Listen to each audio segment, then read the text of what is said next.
Let's look at your classwork today.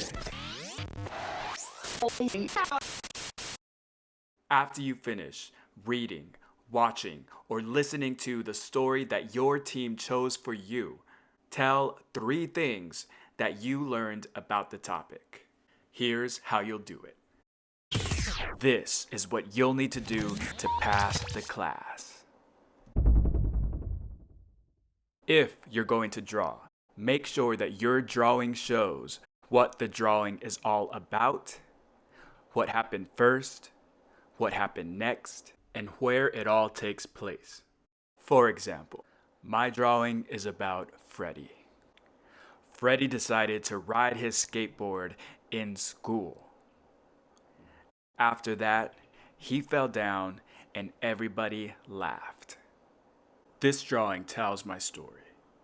You can pause the video or take a screenshot to help you remember what you need to do. You're done. So what's next? If your team is happy with your work, then you can move on to the next lesson. If it's still hard for you, try watching the video again. And always remember, you are smart, you are important, and you are beautiful.